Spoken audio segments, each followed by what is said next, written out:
सुप्रभात बच्चों। आज हम दुष्यंत कुमार की लिखी हुई गजल पढ़ने वाले हैं। गजल के बारे में मैं थोड़ा सा इंट्रोडक्शन दे देता हूं पहले कि गजल जो होती है ना, इसमें दो दो पंक्तियों के शेर होते हैं और ये हर एक शेर जो होता है ये अर्थ के स्तर पर इंडिपेंडेंट होता है, आजाद होता है, एक दूसरे से उसका संबंध होना जरूरी नहीं है, इसलिए गजल का कोई केंद्रीय भाव नहीं होता। लेकिन ये गजल जो है ये एक विशेष किस्म की गजल है जो दुष्यंत कुमार ने लिखी। इसको हम कहते हैं गजलें मुसलसल। इसका मतलब इसमें एक क्रम होता है और पूरी गजल का एक केंद्रीय भाव भी होता है। तो ये गजल हम आज पढ़ेंगे, लेकिन उससे पहले हम ये गजल सुनेंगे। ये गजल हमें सुनाएगा शुभम और इस गजल को कंपोज किया है हमारे म्यूजिक सर ने, राजेश सर ने, और सहर जो है ये हमारा ढोलक पर संगत करेगा। पहले हम इस गजल को सुनते हैं, फिर हम इसको समझेंगे। आपने क्या करना है, जब आप ये गजल सुन रहे हो तो जहां आपको दिक्कत लगे, जो शब्द आपको समझ में नहीं आए, उसको आपने नोट कर लेना है। फिर हम इसके ऊपर चर्चा करेंगे सुनने के बाद।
नहीं न सही आदमी का ख्वाब सही, खुदा नहीं न सही आदमी का ख्वाब सही, खुदा नहीं न सही आदमी का ख्वाब सही। कोई हसीन नजारा तो है नजर के लिए, कोई हसीन नजारा तो है नजर के लिए। तो का चिरागा हर एक घर के लिए।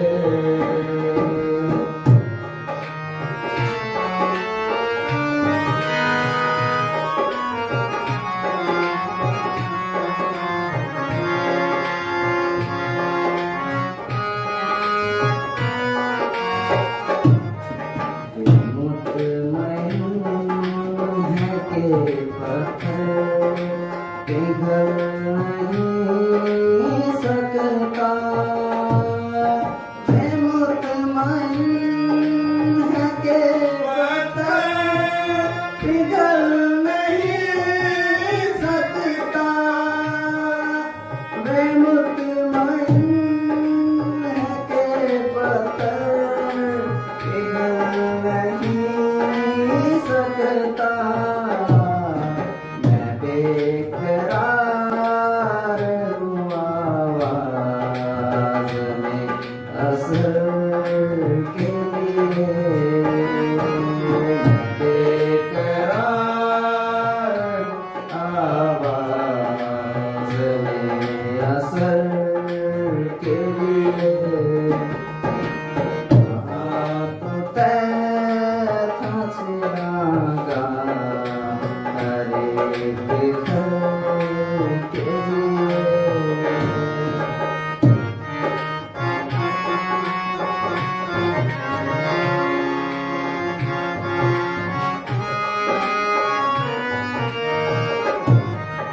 तेरा निज़ाम है सिलसिले ज़ुबान शायर की, तेरा निज़ाम है सिलसिले ज़ुबान शायर की, तेरा निज़ाम है सिलसिले ज़ुबान शायर की।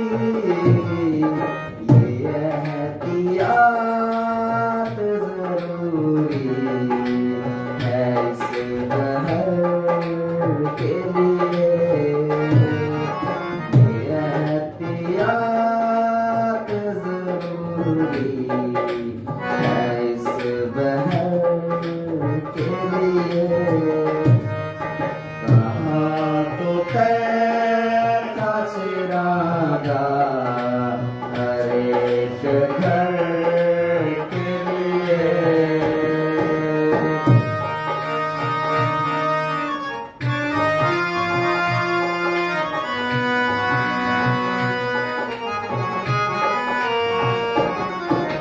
जिए तो अपने बगीचे में गुलमोहर के तले,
अब हम इस गजल को समझेंगे और बीच बीच में एक एक शेर जो है वो शुभम फिर से गुनगुनाएगा और फिर उसके साथ आप भी गुनगुना सकते हो तो और ज्यादा मजा आएगा। तो अब हम आ जाते हैं अपने गजल को समझने पर। इससे पहले कि मैं समझाना शुरू करूं, आपको जो शब्द इसमें मुश्किल लगे हैं वो आप एक एक करके पूछ सकते हो। अगर आपने कोई शब्द नोट किए हैं जो आपको मुश्किल लगे तो आप एक एक करके पूछ सकते हो।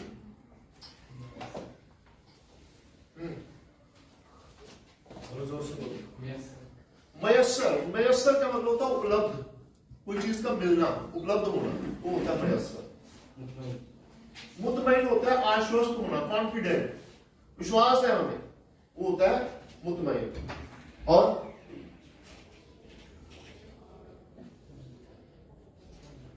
हाँ जी,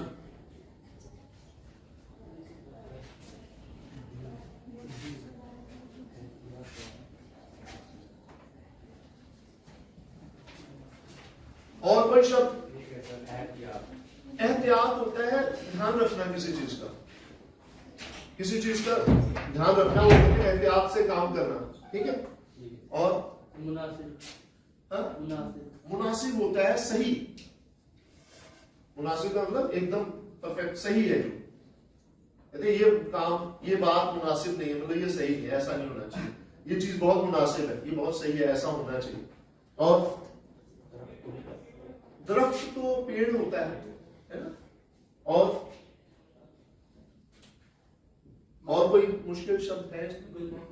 हाँ जी, गुलमोहर एक पेड़ होता है, उसके फूल होते हैं बड़े सुंदर से, ठीक है। और हाँ, तो हमने सारे मुश्किल शब्द जो है वो जान लिए। अब हम गजल के भाव पर आते हैं। इसका पहला शेर है, या इसको हम मतला भी कहते हैं, तो इसका मतला है, कहां तो तय था चरागा हर एक घर के लिए, कहां चराग मयस्सर नहीं शहर के लिए। इसका सीधा सीधा शाब्दिक अर्थ तो यही निकलता है कि भाई तय तो ये किया था, प्रॉमिस तो ये था, वादा तो ये था कि हर घर में खुशियां ही खुशियां होंगी, है ना। चरागा का मतलब होता है दीपमाला, दिवाली, हर घर में दिवाली होगी, मतलब हर घर में खुशियां ही खुशियां होंगी। लेकिन कहां चराग मयस्सर नहीं शहर के लिए, यानी पूरे शहर के लिए एक चिराग भी उपलब्ध नहीं है, यानी रोशनी है ही नहीं कहीं भी। तो ये एक विरोधाभास है कि पहले तय तो ये किया था और हुआ ये है। तो ये जो शेर है, वैसे तो ये राजनीतिक शेर है, राजनीति के बारे में लिखा गया। 1970 के दशक में उन्होंने लिखा कि जो राजनीतिज्ञ हैं वो वादे तो बड़े बड़े करके आते हैं, लेकिन जब वो सरकार में आते हैं तो करते कुछ भी नहीं है। इसी बात को उन्होंने ऐसे कहा। लेकिन गजल का एक गुण और होता है, गजल का गुण ये है कि इसके शेरों को हम अलग अलग परिस्थितियों में प्रयोग कर सकते हैं। तो ये शेर जो है आप किसी भी ऐसे व्यक्ति पर लागू कर सकते हो जो आपसे बड़ा वादा करे और काम कुछ ना करे। कहां तो तय था चरागा हर एक घर के लिए, कहां चराग मयस्सर नहीं शहर के लिए।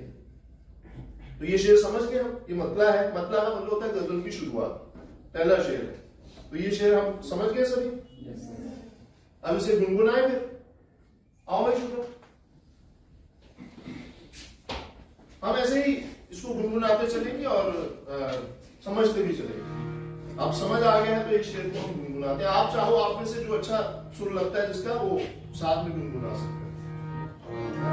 तो तय था चिरागा हर एक घर के लिए, कहां तो तय था चिरागा हर एक घर के लिए, कहां चिराग मयस्सर नहीं शहर के लिए, कहां तो तय था चिरागा हर एक घर के लिए। जब आगे बढ़ते हैं हम, शुभम तुम यही रहो, बीच बीच में हम आपकी सेवाएं लेते रहेंगे। दूसरा शेर है, यहां दरख्तों के साए में धूप लगती है, यहां दरख्तों के साए में धूप लगती है, चलो यहां से चले और उम्र भर के लिए। अब देखो यहां भी एक विरोधाभास नजर आता है कि दरख्त जो है वो किस लिए होते हैं? छाया देने के लिए, धूप से बचाने के लिए। लेकिन यहाँ कवि क्या कह रहे हैं? दरख्तों के साए में धूप लगती है, यानी जो दरख्तों का काम था वो नहीं कर रहे हैं, जो उनको करना चाहिए था वो नहीं कर रहे हैं। तो यहाँ एक तरह से वो नेताओं की ही बात कर रहा है कि आपका काम था देश का विकास करना, आपका काम था लोगों को सुविधाएं देना, आपका काम था देश का ध्यान रखना, लेकिन यहाँ तो उल्टा हो रहा है। आपके रहते देश जो है इतनी परेशानियां झेल रहा है। तो यहाँ दरख्तों के साए में धूप लगती है, चलो यहाँ से चले और उम्र भर के लिए। तो यहाँ देखने को तो ये क्या लग रहा है कि वो जाने की बात कर रहा है, लेकिन वास्तव में वो जाने की बात नहीं कर रहा, वो बदलाव की बात कर रहा है कि इस समाज को अभी और बदलने की जरूरत है। ठीक है, तो इस शेर को फिर से गुनगुनाते हैं।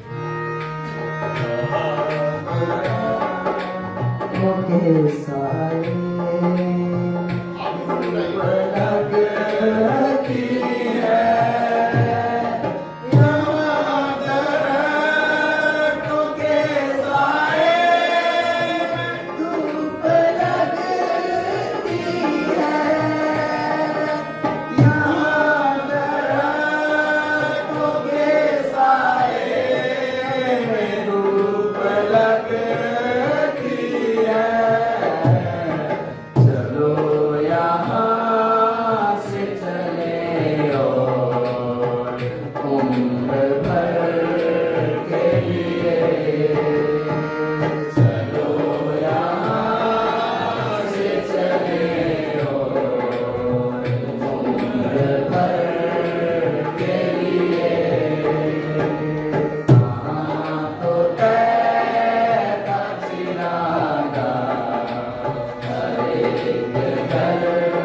राजनीतिज्ञों की बात नहीं कर रहा, हमारी बात कर रहा है शायद।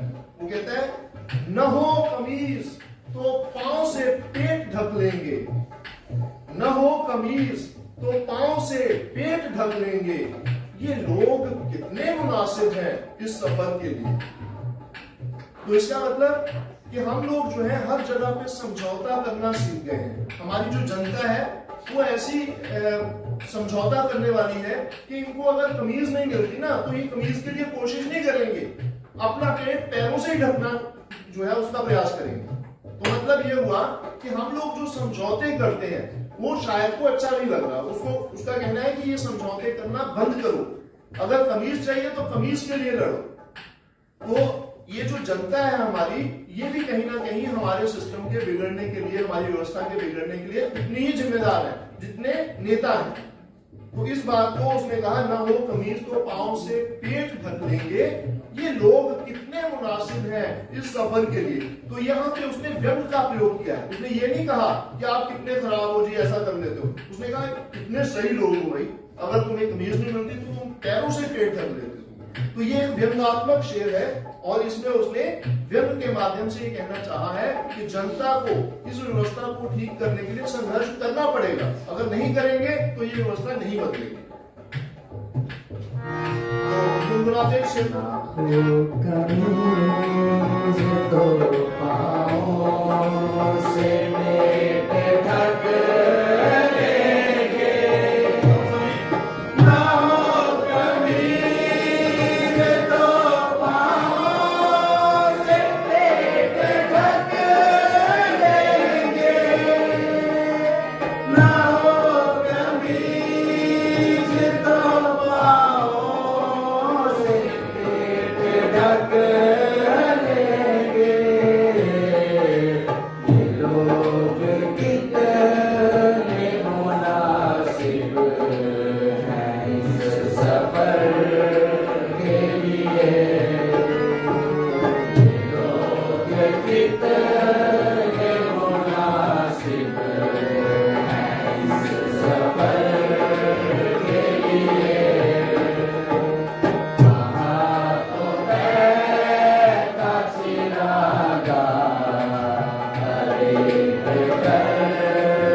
अगले शेर में शायर कहता है, खुदा नहीं न सही आदमी का ख्वाब सही, कोई हसीन नजारा तो है नजर के लिए।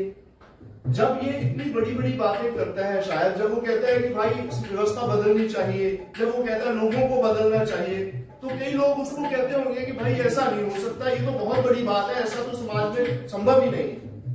तब शायर उन लोगों को जवाब देते हुए कहता है कि हो सकता है कि ये बहुत बड़ी बात हो सकता है कि ये मेरा सपना ही हो सकता है ये पूरा ना हो, लेकिन कम से कम मैं प्रयास तो कर रहा हूं, मैं एक सपना देख तो रहा हूं। तो यहां वो कह रहे हैं कि ये जो चीज है ये खुदा जितनी बड़ी हो सकती है, बदलाव खुदा जितना बड़ा हो सकता है, वो हो सकता है मुझे ना मिले, खुदा नहीं ना सही आदमी का ख्वाब सही, हो सकता है ये मेरा सपना ही हो। लेकिन दूसरी लाइन में कहता है, कोई हसीन नजारा तो है नजर के लिए, यानी मैं कोई सपना तो देख रहा हूं, मैं कुछ बदलने की कोशिश तो कर रहा हूं, इसी में मुझे संतुष्टि है। तो इस शेर को गुनगुनाते हैं फिर।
शायर कहता है, वे मुतमईन है कि पत्थर पिघल नहीं सकता, वे मुतमईन है कि पत्थर पिघल नहीं सकता, मैं बेकरार हूं आवाज में असर के लिए।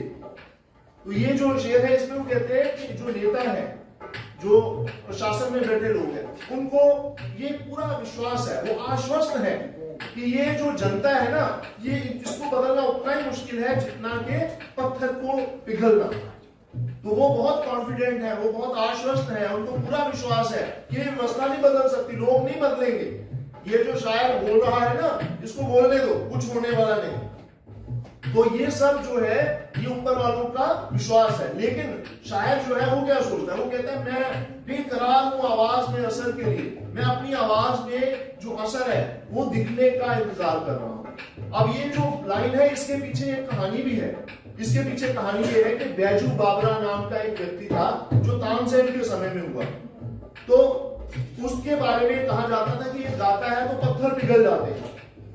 लेकिन बादशाह जो है उसको इस बात पे विश्वास नहीं हुआ, अकबर जो था उसे इस बात पे विश्वास नहीं हुआ और उसने तानसेन और बैजू बाबरा में कंपटीशन रखा।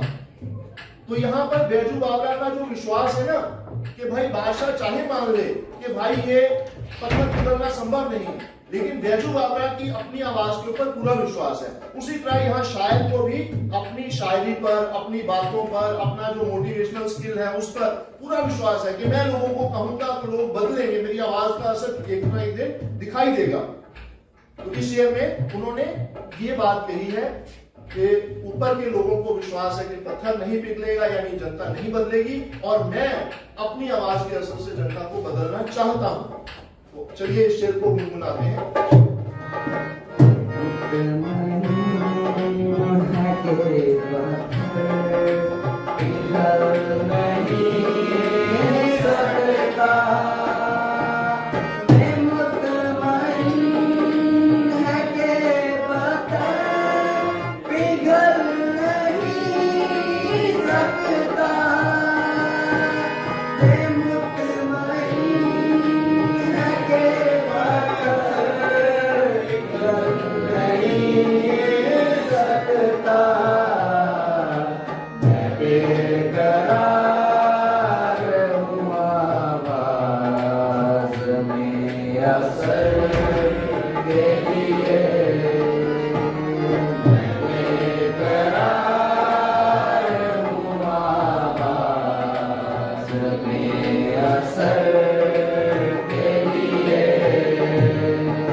सत्ता को संबोधित करते हुए कहता है, तेरा निजाम है सिलदे जुबान शायर की, तेरा निजाम है सिलदे जुबान शायर की, ये एहतियात जरूरी है इस बहर के लिए। तो यहां शायर जो सत्ता को संबोधित करता है, सीधा चैलेंज करता है, वो कहता है कि तुम्हारा तो काम ही है कि जो सच बोले उसकी तुम जुबान बंद कर देते हो। जुबान कई तरह से बंद की जा सकती है, जैसे किसी को लोभ देकर, किसी को डर दिखाकर, किसी को मारकर तुम हमारी जुबान बंद करने की कोशिश करोगे ही। तुम्हारा ये निजाम ही है, तुम्हारी ये व्यवस्था ही है कि जो सच बोलने वाले की जुबान बंद कर देती है। लेकिन ये जो एहतियात तुम कर रहे हो, यहां ये व्यंग के साथ वो कहते हैं कि ये जो एहतियात तुम बदल रहे हो ना, कि सच बोलने वालों को चुप करा देते हो, ये तुम्हारा जो व्यवस्था चल रही है इसके लिए बहुत जरूरी है। क्योंकि जब हम सच बोलने वाले सच बोलना शुरू कर देंगे, तुम हमारा मुंह बंद नहीं कर पाओगे, तो ये व्यवस्था पक्का बदल जाएगी। तो इस भावना को उसने शेर में व्यक्त किया है। चलिए इस शेर को भी गुनगुनाते हैं।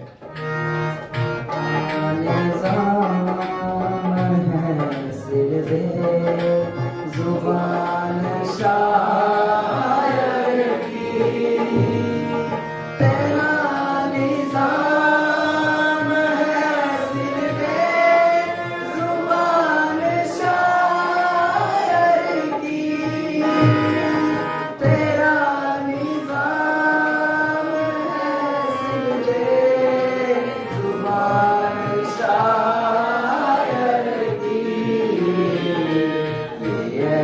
एहतियात जरूरी है इस बहर के लिए, एहतियात जरूरी है इस बहर के लिए। कहाँ तो तय का सिरागा हर एक घर के लिए, कहाँ तो तय का सिरागा हर एक घर के लिए। आखिरी शेर जो है इसमें हाँ जी कुछ किसी ने पूछना है। आखिरी शेर जो है इसमें शायर कहता है, जिए तो अपने बगीचे में गुल मोहर के तले, जिए तो अपने बगीचे में गुल मोहर के तले, मरे तो गैर की गलियों में गुल मोहर के लिए। यह गुलमोहर जो है फूलदार पेड़ होता है, लेकिन शायर ने उसे एक प्रतीक के रूप में प्रयोग किया है। शायर गुलमोहर को आत्मसम्मान का प्रतीक मानता है। तो यहाँ वो कहता है कि या तो अपने आत्मसम्मान के साथ हम अपने घर में जिएंगे, या फिर आत्मसम्मान के लिए लड़ते हुए तुम्हारी गली में मर जाएंगे। यानी आत्मसम्मान जो है वो बहुत जरूरी है। वो अगर हमें मिलता है तो हम उसी से खुशी से जी सकते हैं, अगर वो नहीं मिलता तो उसे पाने के लिए हम हर संघर्ष करने को तैयार हैं, यहाँ तक कि मरने को तैयार हैं। जिए तो अपने बगीचे में गुलमोहर के तले, मरे तो गैर की गलियों में गुलमोहर के लिए। तो इस शेर को गुनगुनाते ही आखिरी शेर है, उसके बाद हम पूरी गजल दोबारा से गाएंगे।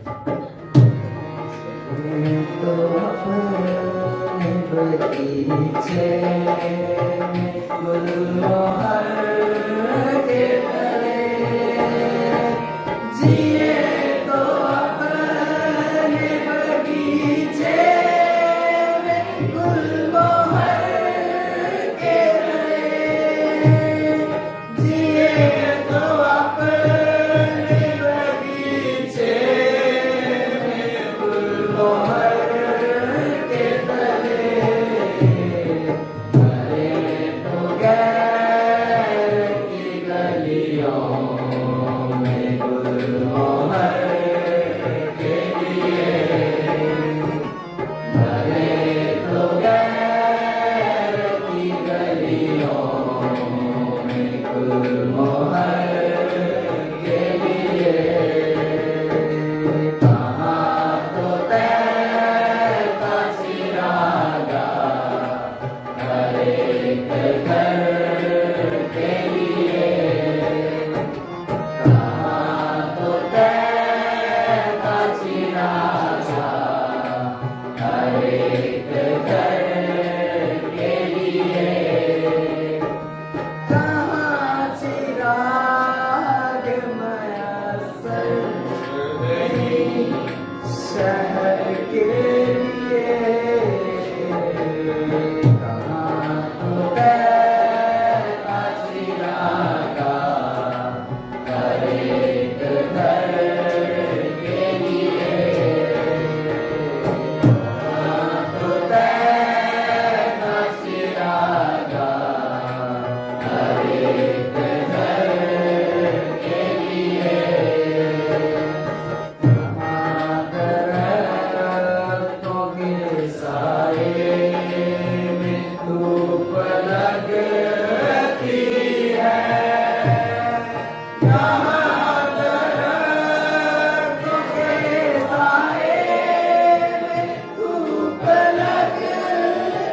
कैसा लगा?